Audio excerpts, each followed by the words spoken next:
Hello, I'm Donna Bell. And I'm Tom Morrow, filling in for Darren. And we want to welcome you to our program, This Week in the Valley. Here you'll meet people that are making a difference and learn about events taking place all over the Valley. We have a great show for you, and joining us a bit later are Jacob and Robin Ellis with MPS Awareness, and Gene Jones and Merlin Amadei with Volunteering in the Valley. Strength, stern, caring, provider. We must be talking about Dad. Father's Day is this Sunday. It's an occasion to mark and celebrate the contribution that your own father has made to your life. Some people claim that Father's Day began in West Virginia. Others place its beginning at a church service in the state of Washington. Another version of Father's Day history places its origin with a celebration in Chicago in the early 1900s. One important promoter of Father's Day was Sonora Smart Dodd, whose father, Civil War veteran Henry Jackson Smart, raised his children as a single parent after the death of their mother. Inspired by the work of Anna Jarvis, who had pushed for Mother's Day celebrations, Sonora felt that her father deserved recognition for what he had done. Sonora convinced her minister to dedicate a church service to fathers. The first service was on the third Sunday in June in 1909. In following years, the event caught on, spreading across Sonora's home state of Washington. Individuals, organizations, and states lobbied Congress to declare Father's Day a national event. Father's Day was officially recognized as a holiday in 1972 by President Nixon. I didn't realize that there was no Father's Day when I was born. Yeah, it's kind of new. Since that time, the third Sunday in June has been set aside to honor fathers throughout the United States. So how do you show your dad you care? Well, every dad is special and unique in their own way. Take what they like and make it special for them.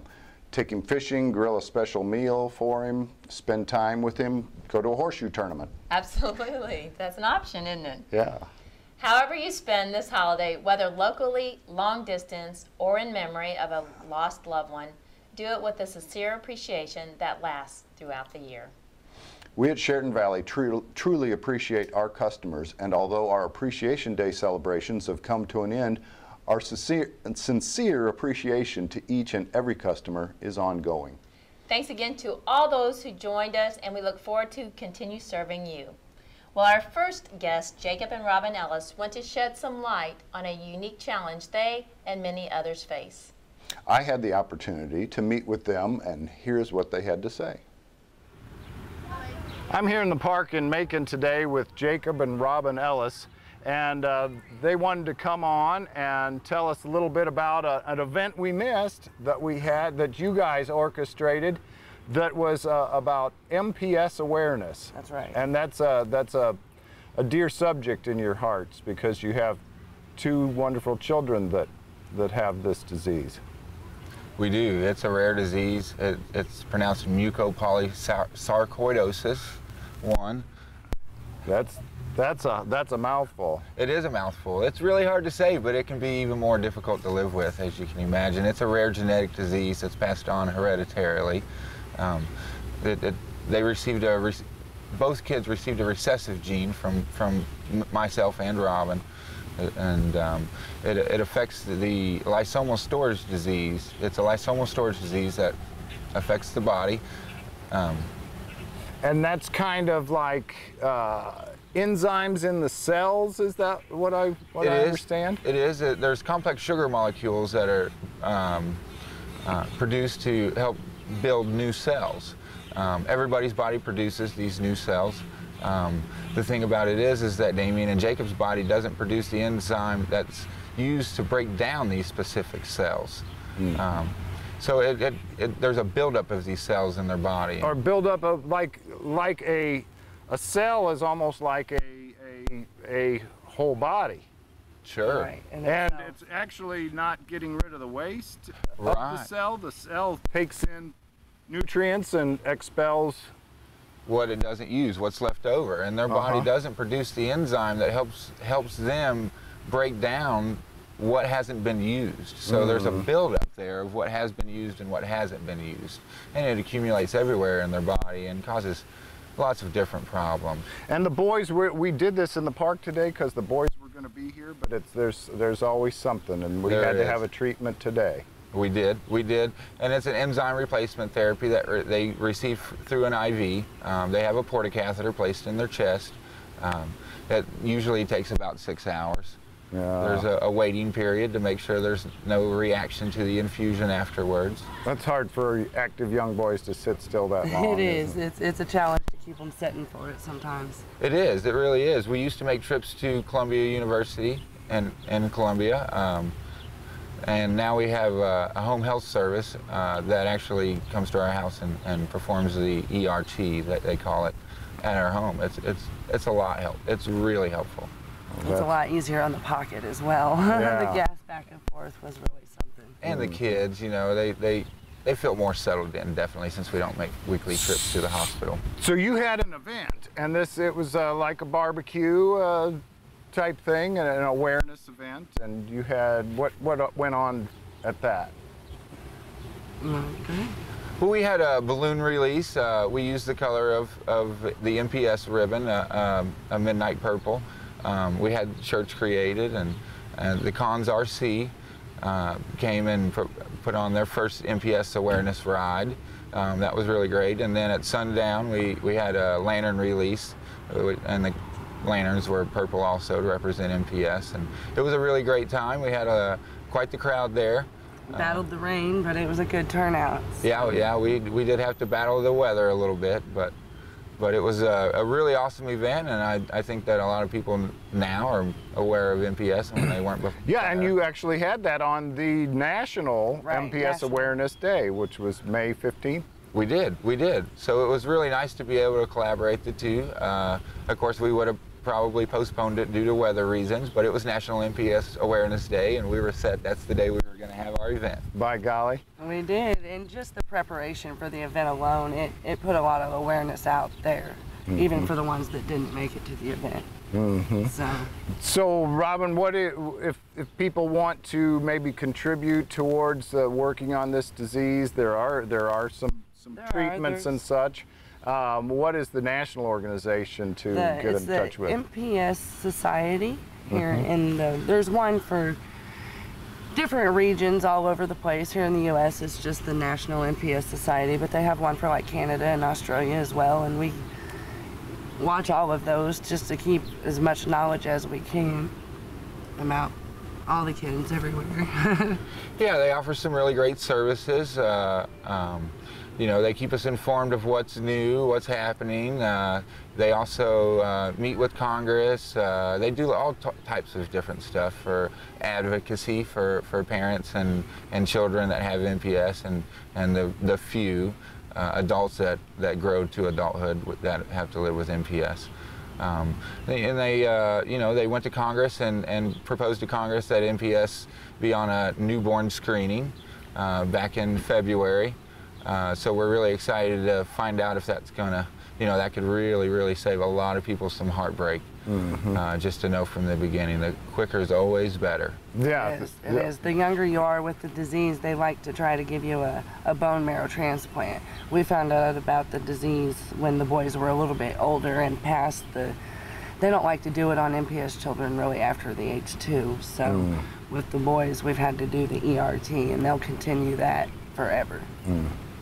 And the bone marrow transplant's not always a permanent fix. Sometimes it enables their body to begin to produce the enzyme, and sometimes even after that, the enzyme's not 100% effective, so they still, some of those children still have to go through the ERT process.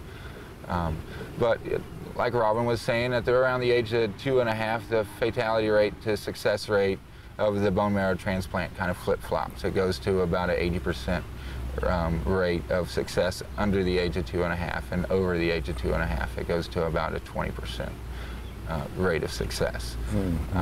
And like I said, you know, it's not always a permanent fix. A lot of those kids still have to go through ERT, you know, we're fortunate that there's even a treatment for MPS 1. There's a lot of forms of MPS that don't have treatments, which was all brought forth by Genzyme, the pharmaceutical company that produced it, in collaboration with the MPS Society. You know, that's just one of the things that the MPS Society does for advocacy for the families. There was no medicine for MPS. There was a man, his son had MPS, and he took it upon himself to work with a lab to develop the medicine, and if it wasn't for him, we wouldn't have any form of medicine. So. Well, that's very good. Well, you know what? I think you guys are a great example at being advocates for when you have a child with the disease, being advocates and making these things known, and probably helping others too. That you find, you know, 1 in 100,000 births, is that somewhere in that neighborhood? Somewhere in that range. You know, there's not a definite number because, you know, things that constantly change. But from the studies and the research that we've been given, and we've been able to educate ourselves somewhat to the disease, and you know, it helps a lot. But from our understanding, it's about 1 in 1,000 births that have 1 in 100. 100,000, yeah. Yes, I apologize. 1 in 100,000 births that test positive for MPS. And when it came in between us, it was a 1 in 4 chance, and we checked both boxes. Yeah. Well, I thank you for being with me today, and good luck in the future. Oh, thank you, sir. We appreciate it, and thanks for letting us speak about MPS. We sure appreciate the opportunity to spread awareness. Yes, sir. All right. All right, we'd like to thank everybody for coming out, and we're all going to say MPS Awareness Day, and then let them go on 3. Okay? Here we go. MPS Awareness Day!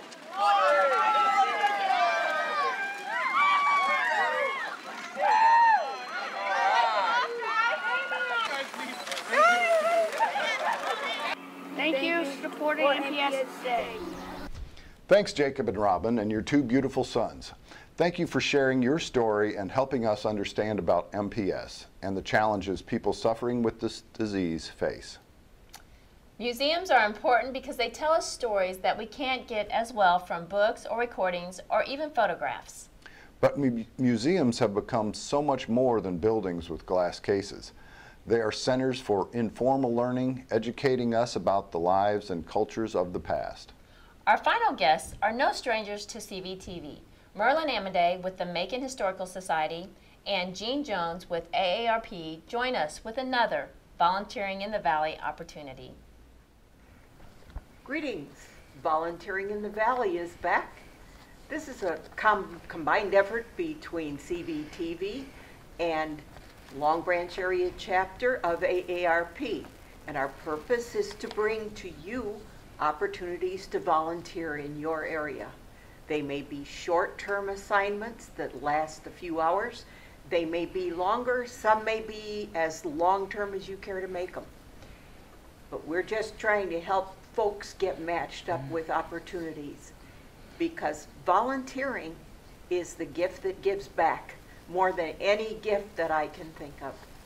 Today we have as our guest Merlin Amadei, who is the director of the museum at the Macon County Historical Society. Yep. And we're going to talk a little bit today about the activities at the museum, what kind of help they have and what kind of help they need. You might just hear something that clicks. You might find something that will be a great match for you to go out and give a few hours in the community, meet some new people, get involved in something you haven't tried before. Everybody's got a talent or an ability to offer, so keep us in mind. Merlin, welcome. Thank you. It's really great to have you here today, and I'm so glad that you can come and talk to us a little bit about the Macon County Historical Society. Tell us about your organization and your museum and how you operate. Okay. Well, we're for the whole county, not just Macon, and we try to incorporate displays from the whole county. Our volunteer basis right now, we have several that are there all the time, but what we need are the ones that come in just once in a while and do things for special projects. We do have, you know, a lot of things going. We just completed a big project for the Museum Comes Alive, and I hope a lot of you attended that. We had about 200 in attendance, and so in order to put that on, I had about 50 people volunteering, about 30 of them as a character telling about a display. So those kinds of things take a lot of people. The things we're doing now don't necessarily take that many people, but we have to have little things like we need somebody else to come in and be a greeter at the door. That could be maybe once a week or even once a month. If you just let us know when you're coming, then we can put you on the schedule that you're going to be there that day.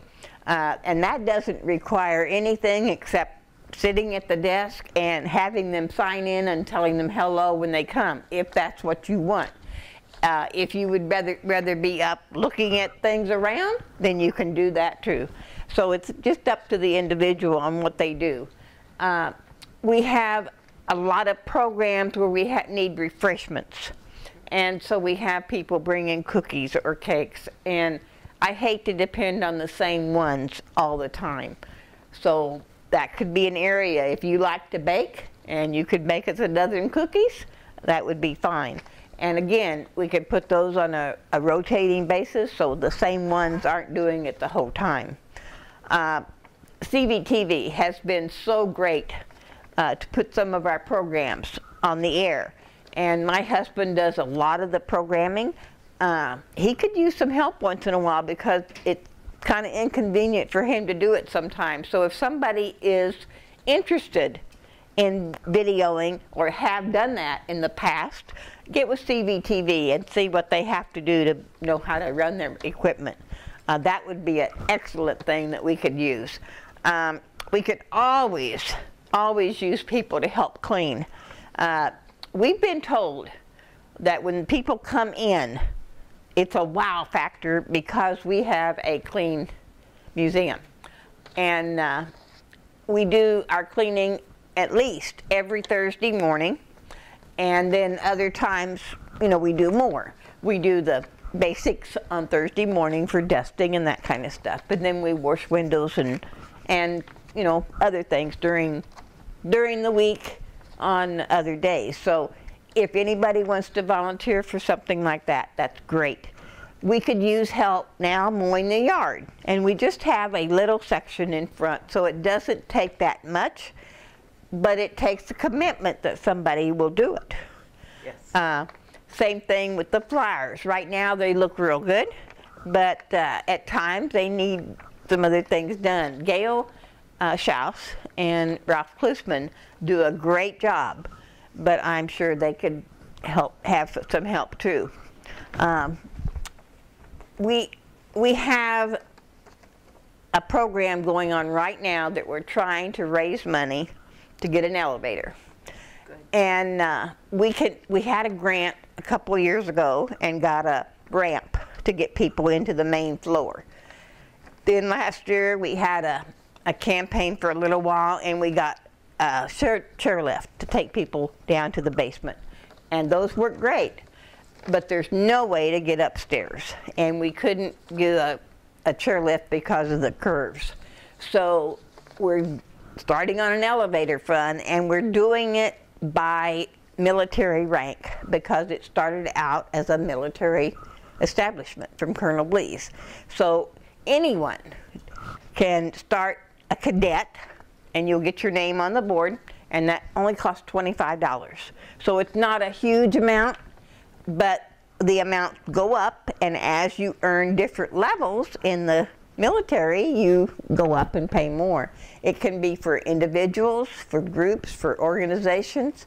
It can be in memory of someone. We have one already going for Dr. Camel, who was here for many years. Mike Miller, who just passed away a couple years ago. Jim Maloney, who helped us in the beginning. He did all the electricity for us and all that. So we have one going for him. We have about $3,000 raised so far.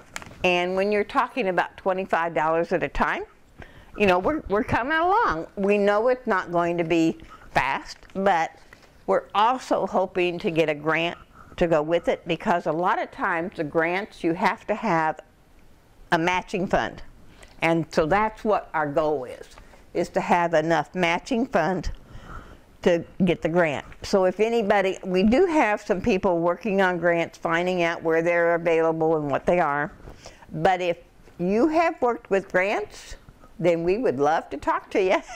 I know some people, that's what they did when they were working. So they could give us some hints and some ideas of what we could do. That's great, Merlin. You've given me such a wide range of ideas.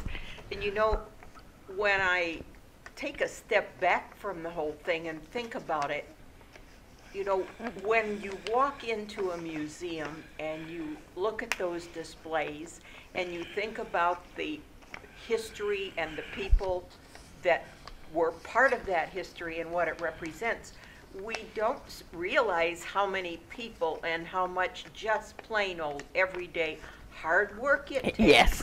to put that all together and make it real. And you know, I think I've learned more real history that has stayed with me from things like small museums and special programs than I did from all the history textbooks I ever read. Our programs, we have 6 to 8 historical programs a year, plus our military programs, and people really enjoy those. We have people come in, we try to have a professional speaker each year. Last year we had one from the Missouri Humanities that was talking about Jesse James and represented the mother of Jesse James. This year in July we're having Phil Dixon come. He is with the Kansas City Monarch baseball team, and he's going to be talking about them when they played in Macon County. They played here a lot when they were in the 30s, 40s, and 50s before a lot of them were taken into the major leagues. They played Ethel a lot. They played at Joyland in Bevier. They played at the Lions Field here in Macon, which is the fairgrounds. So he's going to be talking about the Monarchs when they did it here. Of course, that is a professional program, so we have to pay to have that person come in, and we've got funds for that. But then the other programs are ones that we just hear about historically or whatever. We have next Thursday night coming up, we have a military program. A boy has returned in the service, and he's serving in Kentucky right now, and he's coming home. And so he's going to be doing our program that night for a military appreciation night. That's wonderful. So there you have it. There's your challenge. How will you volunteer in the Valley? We've got lots of places besides the Historical Society. If hunger is a project that interests you, we've got the food pantry, both the emergency and the monthly distribution. We have the Agape Cafe that serves meals twice monthly on Saturdays and will also home deliver. We've got Meals on Wheels out of the Senior Center who need drivers. They need folks to help prepare and package those meals so that our homebound citizens will have a hot meal at least 5 days a week. Then the Agape tries to pick up a couple of those Saturdays to take care of that. Our next program will be another program that addresses hunger. We're going to be having with us the group that prepares the backpacks with meals for the school children after the school year and the summer session are over and there's no longer any school lunch available. We've got nursing homes. We've had both of them. We've got them listed in our credits and the listing of opportunities that you have. We've got things for youth, young people, the Community Child Development Center with Trish Knowles serves everybody from newborns to kindergarten, and that's a very important service for our community. They're a nonprofit. We've also got 4-H involved with us here. They've been on a couple of times. Right now, Tracy Moore is looking for people to help with the fair. They're going to need some people to check in and set up exhibits with the young folks and to judge exhibits. So contact her. The Girl Scouts are always looking for people to assist them with their programs as well. There's so many things. We've had a fishing program that was offered through the Conservation Department for our youth. You name it, it's out there. Where will you volunteer in the Valley? We'll see you next time. Keep in touch. If you know of an organization that needs to be on our program, please get in touch with us. There's contact information on your screen, and we will put on any group that is in need of volunteers for a community project. Thanks again. Everybody